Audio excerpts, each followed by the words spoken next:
So this one starts off with Wishbone sitting on the couch, musing about how bored he is. Oh yeah, and then an ant walks past the window. You've just seen a tree walk across your front yard. What are the implications of this? Trees are supposed to have roots, not legs. What if trees have suddenly sprouted legs? What if they're all trying to walk away? Oh yes, I had a similar experience when I saw my first pseudo-wudo. Ah, good times. Aren't you supposed to be working on the awesome sauce? Oh, it's not the syrup! So anyway, Wishbone starts panicking over the runaway tree when he's almost run over by Wanda.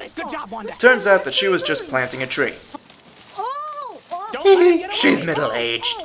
And why is she doing this? My breasts say it's Arbor Day. Arbor Day? The day we celebrate trees. For your information, I celebrate trees every day. It's 'cause he pees on him, just like me. That's nice. The day we consider how important trees are to us.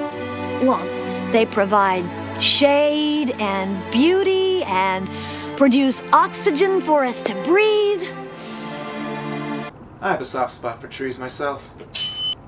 So to be a good neighbor this year, she decided to plant a tree in Joe's front yard for him and his mom. Hey, whatever works.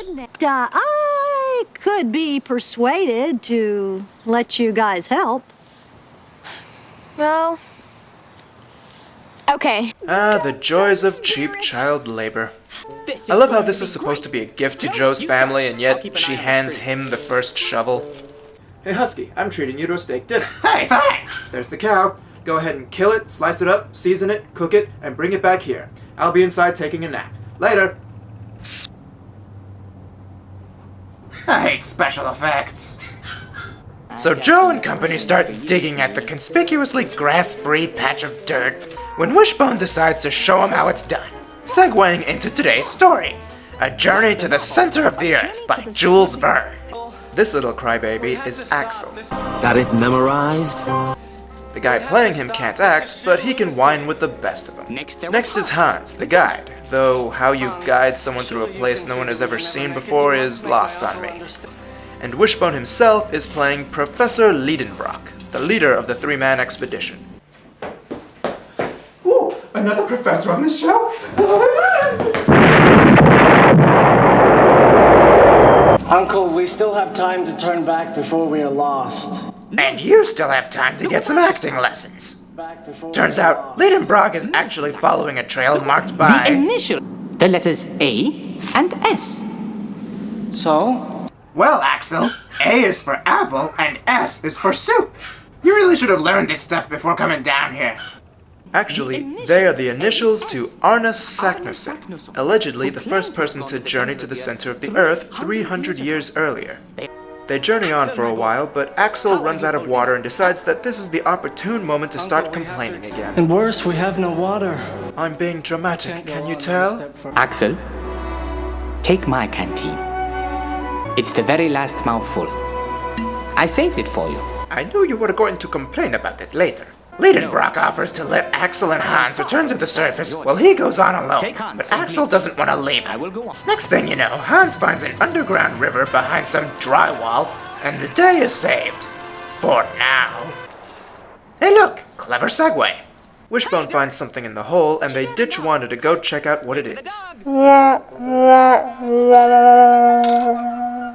They take the thing to Joe's mom, who says it has an inscription in Latin. It's still too dirty to read in its current state, and then David starts yakking about how archaeologists find stuff a lot.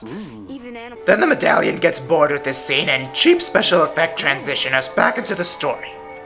Liedenbrock and gang find a bunch of gold in the 100 miles below the surface of the Earth, which actually makes some logical sense when you realize that heavy metals like that are generally found deep under the Earth's crust, which is primarily composed of comparably lightweight materials. How did you know all that? I like doorstops! Then we learn that Whiny Boy did the world a favor and got himself lost. I could be home right now, reading. My lamp casting its light over one of my books. Please shut up. But Liedenbrock uses magical, echoey rocks to find him again. Oh goody. Back in reality, the gang muses a bit over what the medallion could mean, then break out the jewelry cleaner, and only then come to the conclusion that the thing is made of gold. Gold. Yes, gold. Soft metal found in the ground, worth heap big moolah. Oops, back to the story. And apparently the gang just escaped a really bad CGI sea serpent. I wonder how much of the book we skipped this time. Axel trips over a mastodon bone and throws his arms in the air like that chick in High School Musical. Anyway, the condition of the bone causes Liedenbrock to conclude that the mastodons, and most likely a lot of other formerly extinct creatures, still walk the earth far under the surface. They soon reach another AS in a rock wall, but a huge boulder is blocking the path. Not to worry though, because Axel the Pansy decides to be useful for a change by whipping out gun cotton, which is apparently 4 times more powerful than gunpowder, and blows the styrofoam barrier to smithereens. Unfortunately, setting off a charge like that in the center of the Earth seems to have unleashed a volcano. Whoopsies! Well, since that story was getting too exciting, we cut back to Joe and the Joes trying to figure out the deal with the medallion. It turns out to be a medal of some kind given to this NJ guy at around the end of the Civil War. Wishbone, however, keeps trying to remind people that it's dinner time already. Here it is. I know the feeling, buddy. The inscription stops mid-sentence, which leads the gang to conclude that there's another piece of it somewhere. And so they all return to the hole to look for it, where we see poor Wanda straining her poor little antique muscles. David shows us his angry face for a bit, and before long they hit pay dirt. Oh, no wait, it was just a water pipe. Never mind. Notice how you never actually see the hole getting deeper in this sequence? Just making an observation, cheap set. Anyway, we use the water to segue back into the story, where we see Liedenbrock, Axel, and Hans careening back to the surface by way of volcanic stock footage. The only way to travel. They wind up in Italy, which, when you consider that they started in Iceland, might be significant somehow. Oh well, they all go running for their lives and we fade back to Wanda getting assaulted by water. Joe turns off the water, allowing Wishbone to get in and find the missing piece of the metal. The mystery is now revealed. The medal belonged to a Colonel Noah Johnstone. Seriously, that sounds like a Flintstones character. Care to explain, Wanda? This medal has been lost for years. Why, tradition has it that Noah Johnstone planted many of the original oak trees in Oakdale.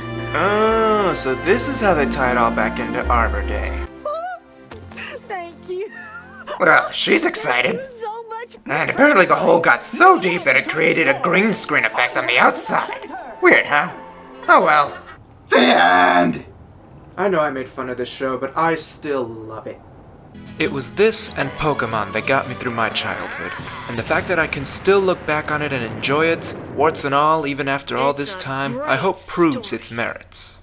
But don't take our word for it. It's on DVD right now, so someone must have uploaded it onto YouTube by now. That awesome sauce should be ready pretty soon. I can't wait for the ultimate showdown. Roll them end credits. Bye! This is the ultimate showdown, ultimate destiny. Good guys, bad guys, and explosions. As far as the eye can see, and only one will survive. I wonder who it will be. This is the ultimate showdown. This is the ultimate showdown. This is the ultimate showdown. Ultimate destiny.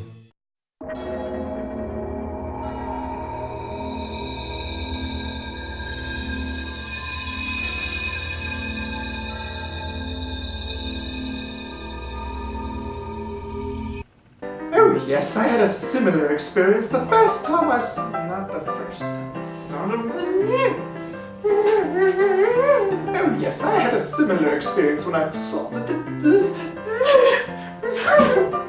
It's just one line. One stupid line. Oh yes, I had a similar experience the first...